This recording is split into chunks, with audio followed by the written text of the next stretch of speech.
સહજાનંદ સ્વામી મહારાજની જય, હરિ કૃષ્ણ મહારાજની જય, સ્વામિનારાયણ ભગવાનની જય, નીલકંઠ પ્રભુની જય. સ્વામિનારાયણ હરે, સ્વામિનારાયણ હરે.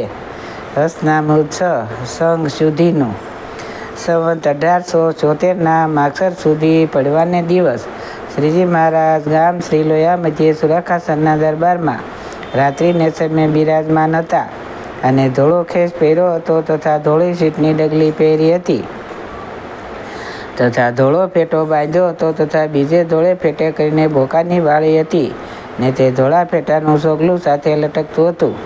તે સોફાળ ઓઢ્યો હતો. તે પોતાના મુખારવિંદની આગળ પરમહંસ તથા દેશ દેશના હરિભક્તની સભા ભરાઈને બેઠી હતી. પછી શ્રીજી મહારાજે પરમહંસ પ્રત્યે પ્રશ્ન પૂછ્યો છે, સત્સંગ થયા પછી દુર્લભમાં દુર્લભ તે શું સાધન માન્યું છે? પછી એ પ્રશ્નનો ઉત્તર પરમહંસ વતે થયો ત્યારે શ્રીજી મહારાજે કર્યો છે, એકાંતિકપણું એમાં આવે એ અતિશય દુર્લભ છે. તે એકાંતિકપણું તે શું? તો ધર્મ, જ્ઞાન અને વૈરાગ્ય ત્રણેય યુક્ત છે. ભગવાનની ભક્તિ કરવી તેને એક એકાંતિકપણું કહીએ. પછી વળી શ્રીજી મહારાજે પ્રશ્ન પૂછ્યો છે, ધર્મ સંબંધી સાધનમાં એવું કયું સાધન છે જે એક રાખીએ કરીને સર્વે ધર્મ રહે? અને ભગવાન સંબંધી જે ભજન સ્મરણ કીર્તન વાર્તા એ આદિક સાધન છે તેમાં એવું એક સાધન કયું છે જે આત્મકાળ હોય તે સર્વે જાયને જો એક રહે તો સર્વે રહે? પછી તેનો ઉત્તર પણ પોતે કર્યો, જે ધર્મ સંબંધી સાધનમાં તો એક નિષ્કામપણું હોય તો સર્વે સાધન આવે, અને ભગવાન સંબંધી તો એ સાધન છે જે નિશી રહે તો સર્વે આવે. અને વળી શ્રીજી મહારાજે પ્રશ્ન પૂછ્યો છે, કેવી મતિ એક પ્રકારની રાખીએ રૂડું થાય ને તેને જો ફેરવીએ તો ભૂંડું થાય, અને કેવી મતિને વારવાર ફેરવીએ તો રૂડું થાય ને ન ફેરીએ તો ભૂંડું થાય? પછી તેનો ઉત્તર પણ પોતે જ કર્યો, જે ભગવાનના નિશીરૂપ જે મતિ તેને તો ભરવા જ દેવી નહીં. ભગવાનનું માધ્યમ સાંભળીને તેની પુષ્ટિ વારવાર કર્યા કરવી તો રૂડું થાય ને મતિને વારવાર ફેરવે તો ભૂંડું થાય. અને પોતે પોતાના મનને જાણે જે મતિમાં નિશ્ચય કર્યો હોય જે મારે આમ કરવું છે તે મતિને સંતને વસને કરીને વારવાર ફેરવવી, ને સંત કહે જે અહીં બેસવું નહીં ને આ કરવું નહીં તો તે ઠેકાણે બેસવું નહીં ને તે કરવું નહીં. એવી રીતે મતિને ફેરવે તો રૂડું થાય ને મતિને ફેરવે નહીં ને પોતાનું ધાર્યું કરે તો ભૂંડું થાય. અને વળી શ્રીજી મહારાજે પ્રશ્ન પૂછ્યો છે, કેવી જાતનો સત્સંગી વ્યથા પરમહંસ હોય અને ધર્મમાં સંપૂર્ણ રહેતો હોય ને તેને પાસે બેસીએ ને વાત સાંભળીએ તો દોષ લાગે? ત્યારે તેનો ઉત્તમ પણ પોતે કર્યો, જેને ભગવાનનો નિશ્ચય હોય ને ધર્મમાં પણ પોતે રહેતો હોય તો પણ જો તેને વ્યવહારમાં આસક્ત હોય તથા દેહભાની હોય તથા માન હોય ને તેના ભગવાન તથા સંત તે ખોદે તો તે ભગવાનનો ને સંતનો અવગુણ જરૂર લે. પછી બીજાને આગળ પણ ભગવાનના સંતના અવગુણની વાત કરીને તેને વિમુખ જેવો કરે, એવો જે હોય તેનો કોઈ રીતે સંબંધ ન રાખવો, અને રાખે તો ભૂંડું થાય. અને વળી શ્રીજી મહારાજે પ્રશ્ન પૂછ્યો છે, કેવો સાધુ હોય ને તે ધર્મમાં રહેતો હોય, તે નિશ્ચય પણ હોય તો પણ તેને ભેળે નાવા જવું નહીં ને પાસે પથારી કરવી નહીં ને તેની વાત પણ ન સાંભળવી? પછી તેનો ઉત્તર પણ પોતે કર્યો છે, જે સંત હિંમત રહિત વાત કરતો હોય, જે શું એક જન્મે કરીને નિષ્કામાદિ ગુણ આવે છે? એ તો ભગવાન કૃપા કરે તો આવે, નહીં તો અનેક જન્મે કરીને કલ્યાણ થાય, પણ આ દેહ કરીને શું કલ્યાણ થાય છે? એવી રીતે જે હિંમત રહિત વાત કરતો હોય તેના સંગનો સર્વ પ્રકારે ત્યાગ કરવો. અને જે એમ કહેતો હોય, જે આ ને આ દેહ કરીને કૃતાર્થ થયા છીએ તે કામ, ક્રોધ, લોભ, મદ, મત્સર, માન ઇત્યાદિક દેશનો તુચ્છો ભાર છે. ભગવાનને સંતના પ્રતાપે કરીને એ સર્વેનો નાશ કરી નાખીશું, એમ જે કહેતો હોય તે કામાદિક દોષને નાશ કરવામાં ઉપાયમાં તત્પર થઈને માંડ્યો હોય તેનો સંગ સર્વે પ્રકારે કરવો. અને વળી શ્રીજી મહારાજે પ્રશ્ન પૂછ્યો છે, કેવો સાધુ હિંમત સહિત વાર કરતો હોય તો પણ તેનો ત્યાગ કરવો? પછી તેનો ઉત્તર પણ પોતે કર્યો છે. જે સંત કેવળ પોતાના પુરુષાર્થને જ આદિ કહેતો હોય અને પુરુષાર્થે કરીને જ પોતાને કૃતાર્થ માનતો હોય, પણ ભગવાનનું બળ ન રાખે અને એમ ન સમજે જે આ સાધને કરીને ભગવાનને રાજી કરવા છે, તો તેનો પણ ત્યાગ કરવો. અને વળી શ્રીજી મહારાજે પ્રશ્ન પૂછ્યો છે, કેવો સાધુ હોય તેનો સંગ કરવો ને કહેવાનો ન કરવો? ત્યારે તેનો ઉત્તર પણ પોતે કર્યો છે. વર્તમાન પર સુધા સારા પાવનો હોય ને નિશ્ચય શુદ્ધ હોય ને પાસે આપણ રહેતા હોઈએ ને આપણને ટોકે નહીં ને પંપોળીને રાખે ને જાપરો રાખે, તો તે મુક્તાનંદ સ્વામી જેવો લોકવ્યવહારે મોટો કહેવાતો હોય તેનો પણ સંગ ન કરવો. અને જે સંત પોતાને ટોક્યા કરે ને જે સ્વભાવ દેખે ને ઉપર ખટકો રાખે, તો તે ટળે ત્યાં સુધી વાત કર્યા કરે ને લલો સપો રાખે નહીં ને તે લોકવ્યવહારે મોટો ન કહેવાતો હોય તો પણ તેનો સંગ કરવો. પછી વળી શ્રીજી મહારાજે પ્રશ્ન પૂછ્યો છે, સંતમાં બધા ગુણ સારા મોટા મોટા ભક્તિ જ્ઞાની હોય, પણ તેમાં એક એવો કયો ભૂંડો દોષ હોય જેણે કરીને તેનો સંગ ન કરીએ? ત્યારે તેનો ઉત્તર પણ પોતે કર્યો છે. જેને આળસ બહુ હોય ને નિંદ્રા બહુ હોય ને સ્નાનદાનની જે નિયમ તેને પાળવાનો કોઈ કહે તો કહે, હમણાં કરીશું, શી ઉતાવળ છે, ધીરે ધીરે થશે, એમ બોલે તે સુધો સારો હોય તો પણ તેનો સંગ ન કરવો. અને વળી શ્રીજી મહારાજે પ્રશ્ન પૂછ્યો છે, મારી સારી વાત કરતો હોય પણ તેની વાત તે સાંભળીએ એવો એની વાણીમાં શો દોષ જાણવો? ત્યારે તેનો ઉત્તર પણ પોતે કર્યો. જે વાત કરવામાં પોતાને વિશે જે ભક્તિ જ્ઞાન વૈરાગ ધર્મ તેની જ અહંકારે કરીને પોતે સરસાઈ દેખાડે ને બીજા સંતને જે જ્ઞાન ભક્તિ આદિ ગુણ તેની કાંઈક ન્યૂનતા દેખાડે, એવો જેની વાણીમાં દોષ હોય તેની વાત ન સાંભળવી. અને વળી શ્રીજી મહારાજે પ્રશ્ન પૂછ્યો છે, જેની વાણીમાં તો કૃતિશપણું હોય તો પણ તે વાણીને અમૃતની પેઠે પાન કરીએ એવી તે કઈ વાણી છે? પછી તેનો પણ પોતે ઉત્તર કર્યો છે.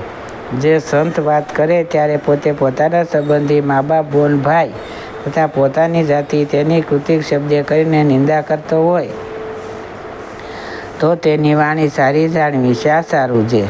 તે વાણીને જે સાંભળે તેને તે સંતની કોરનો એમ ગુણ આવે. જે આ સંતને તો કોઈ રીતે પોતાના દેહ સંબંધી અધિક માયત નથી, માટે તે વાણીને અમૃતની પેઠે પાન કરવી. અને વળી શ્રીજી મહારાજે પ્રશ્ન પૂછ્યો છે, કે ઠેકાણે માન રાખવું ને કે ઠેકાણે માન ન રાખવું? પછી તેનો ઉત્તર પણ પોતે કર્યો છે. ભગવાનનો દ્રઢ આશ્રય હોય ને તે જેવો તેવો ગરીબ હરિભક્ત હોય તો પણ તે આગળ માન ન રાખવું. અને જેને સત્સંગ થકી કાંઈક પાછો પગ પડી ગયો હોય તેની આગળ તો માન રાખવું, પણ તેથી દબાઈ જવું નહીં. એ પ્રશ્ન ઉત્તરમાં તેના વેણ ઉપર વેણ લાવવું.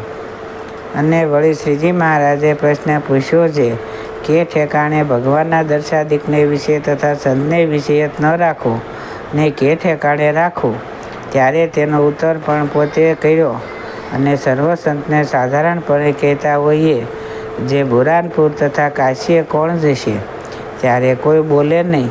ત્યારે તે સભામાંથી પોતે ઉઠીને અમને એમ કહેવું છે, કહો તો એ મહારાજ, હું જાઉં, એમ કહીને અમારી આજ્ઞા લઈને ત્યાં જવું. એવે ઠેકાણે અમારી પ્રસન્નતાને અર્થે અમારા દર્શનાદિકનું તથા સંત સમાગમનું યત પણ ન રાખવું. અને અમે તથા સંતે જેને કસવાળા હોઈએ ને વઢીને તિરસ્કાર કરીને બહાર કાઢી મૂક્યો હોય ને તે શોકે સંતનો અથવા અમારો અવગુણ કહેવા લાગે, ત્યારે તેની આગળ તે સંતની કારનું ભગવાનની કોરનું બહુ જણાવે અને એમ કહે છે, હું તો એનો વેસાણો છું, મારા કટકા કરી નાખો તો પણ મારે એમનો અવગુણ ન આવે, એ તો મારા કલ્યાણના કરતલ છે. એવી રીતે તે ઠેકાણે અતિશય જણાવે. અને વળી શ્રીજી મહારાજે પ્રશ્ન પૂછ્યો છે, જેણે કરીને ભગવાન રાજી થતા હોય તો પણ તે કરવું નહીં, અને જેણે કરીને ભગવાન કુરાજી થાય તો પણ તે કરવું એ તે શું છે? પછી એનો ઉત્તર પણ પોતે જ કર્યો, અમે કોઈક વચન કહીએ ને તેમાં જો અધર્મ જેવું હોય તો તેને વિશે ચિરકારી થવું કહેતા તેમાં ઘણીક વાર લગાડવી, પણ તુરત માનવું નહીં. જેમ શ્રી કૃષ્ણ ભગવાને અર્જુનને કહ્યું છે, અશ્વત્થામાનું માથું કાપી નાખો, પછી તે વચન અર્જુને ન માન્યું, તેમ એવી રીતનું જે વચન તેમાં અમે રાજી થતા હોઈએ તો પણ ન માનવું, તથા પંચવર્તમાન સંબંધી જે નિયમ ક્યાં છે તેમાંથી જેણે કરીને ભંગ થતો હોય એવું જે વચન તે ન માનવું.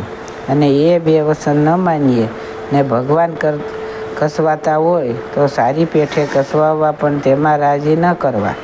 અને વળી શ્રીજી મહારાજે પ્રશ્ન પૂછ્યો છે, ભગવાનનું ધ્યાન કરતે થકે મનને વિશે અનેક પ્રકારના ભૂંડા ઘાટના તરંગ ઉઠવા માંડે. જેમ સમુદ્રના મોટા મોટા તરંગ ઉઠે તેમ ભૂંડા ઘાટ ઉઠવા લાગે, ત્યારે તે ઘાટને કેમ ટાળવા? પછી એનો ઉત્તર પણ પોતે કર્યો છે, જ્યારે એવા ભૂંડા ઘાટ થવા માંડે ત્યારે ધ્યાનને પડતું મૂકીને જીભે કરીને ઉચ્છ્વરે નિર્લજ્જ થઈને તાળી વગાડીને સ્વામિનારાયણ સ્વામિનારાયણ ભજન કરવું. અને એ દીનબંધો એ દિય સિંધો એ રીતે ભગવાનની પ્રાર્થના કરવી. તથા ભગવાનના સંતને મુક્તાનંદ સ્વામી એવા મોટા હોય તેના નામ લઈને તેની પ્રાર્થના કરવી તો ઘાટ સર્વે ટળી જાય ને નિરંતર થાય. પણ એ વિના બીજો એવો ઘાટ ટાળીનો ઉપાય નથી. અને વળી શ્રીજી મહારાજે પ્રશ્ન પૂછ્યો છે, આ સત્સંગમાં જે અતિ મોટો ગુણ જણાતો હોય ને તે ગુણના સર્વે વખાણ કરતા હોય તો પણ તે ત્યાગ કરવા યોગ્ય હોય એવો કયો ગુણ છે? અને દોષ હોય તે ગ્રહણ કરવા યોગ્ય હોય એવો કયો દોષ છે? ત્યારે તેનો ઉત્તર પણ પોતે કર્યો, જે મુક્તાનંદ સ્વામી જેવા હોય તે સર્વેથી સરસ વર્તમાન પાળતા હોય ને તેણે કરીને બીજા સંતને ઉદ્વેગ થાય, કેમ જે એમની બરોબર વર્તાય નહીં તે સારું એ ગુણ કદાપી મોટો છે તો પણ તેનો ત્યાગ કરીને સર્વે સંતને બરોબર વર્તવું. અને બરોબર વર્તાવા રૂપ દોષ છે તો પણ એનું ગ્રહણ કરવું. અને વળી શ્રીજી મહારાજે પ્રશ્ન પૂછ્યો છે, આ સંતમાં કેવો કયો એક દોષ છે જેનો ત્યાગ કરી ત્યારે સર્વે દોષ માત્રને ત્યાગ થઈ જાય? અને એવો કયો એક ગુણ છે જે એક આવ્યે સર્વે ગુણ આવે? ત્યારે તેનો ઉત્તર પણ પોતે કર્યો છે, જો દેહાભિમાન રૂપ દોષ છે તો તેમાં સર્વે દોષ રહ્યા છે, તે તેનો ત્યાગ કરે તો સર્વે દોષનો ત્યાગ થઈ જાય. ને વળી અને હું તો દેહથી નોખો જે આત્મા તે છું એવો જે આત્મા સ્વરૂપ દેહ ગુણ તે આવે તો સર્વ ગુણ માત્ર આવે છે. અને વળી શ્રીજી મહારાજે પ્રશ્ન પૂછ્યો છે, કેવા પંચ વિષયને સેવે કરીને બુદ્ધિમાં પ્રકાશ થાય છે અને કેવા પંચ વિષયને સેવે કરીને બુદ્ધિમાં અંધકાર થઈ જાય છે? ત્યારે તેનો ઉત્તર પણ પોતે કર્યો છે, ભગવાન સંબંધી જે પંચ વિષય તેને સેવે તો બુદ્ધિમાં પ્રકાશ થાય છે, અને જગત સંબંધી પંચ વિષયને સેવે તો બુદ્ધિમાં અંધકાર થઈ જાય છે. અને વળી શ્રીજી મહારાજે પ્રશ્ન પૂછ્યો છે, કેવો દેશ, કેવો કાળ, કેવો સંગ, કેવી ક્રિયા, જેનો સંબંધ ભગવાનની આજ્ઞા કરીને પણ ન કરવો? ત્યારે એનો ઉત્તર પણ પોતે કર્યો, જે દેશમાં રહો થકે પોતાના દેહના સંબંધીનો વાર બેઠા ઉઠાનો યોગ થતો હોય તો તે દેશમાં ભગવાનની આજ્ઞા કરીને પણ ન રહેવું. અને અમારા દર્શન થતા હોય ને તે ભેળે સ્ત્રીઓના દર્શન થતા હોય એવો સંગ તથા ક્રિયા હોય તો ત્યાં અમે બેસાડીએ અને કહીએ, જે અમારા દર્શન કરો તો પણ તે ઠેકાણે બેસવું નહીં, કોઈક મીસ લઈને ઉઠી જવું. અને જે કાળમાં વિષ્ણુપણું વર્તતું હોય ને મારકૂટ થતી હોય ને જો ભગવાનની આજ્ઞા હોય તો પણ ત્યાંથી ચાલી નીકળવું, પણ તે જ ઠેકાણે રહીને માર ન ખાવો. અને હવે શ્રીજી મહારાજે પ્રશ્ન પૂછ્યો છે, કયા શાસ્ત્રનો સાંભળતા જ ભણવામાં ને કયા શાસ્ત્રને ન સાંભળવા ને ન ભણવા? પછી તેનો ઉત્તર પણ પોતે કર્યો છે, જે શાસ્ત્રમાં ભગવાનનું સાકારપણું પ્રતિપાદન ન કર્યું હોય તથા ભગવાનના અવતારનું નિરૂપણ ન હોય અને તે ગ્રંથ શુદ્ધ વેદાંતના હોય, તે એક આદિત્ય નિરાકારનું પ્રતિપાદન કરતા હોય ને તે ગ્રંથ સુધા બુદ્ધિવારના કરેલા હોય તો પણ તે ગ્રંથને કોઈ દિવસ ભણવા નહીં ને સાંભળવા પણ નહીં. અને જો રણછોડ ભક્તના જેવી કીર્તન જ હોય, તેમાં ભગવાનની મૂર્તિનું વર્ણન હોય, તો તેને ગાવા ને સાંભળવા તથા એવી રીતના જે ગ્રંથ હોય તેને ભણવા ને સાંભળવા. ઇતિ વચનામૃત લોહિયાનું છઠ્ઠું સમાપ્ત. સહજાનંદ સ્વામી મહારાજની જય. હરિ કૃષ્ણ મહારાજની જય. સર્વે દેવના દેવની જય. સ્વામિનારાયણ ભગવાનની જય. સૌને મારા દાદાથી જય સ્વામિનારાયણ.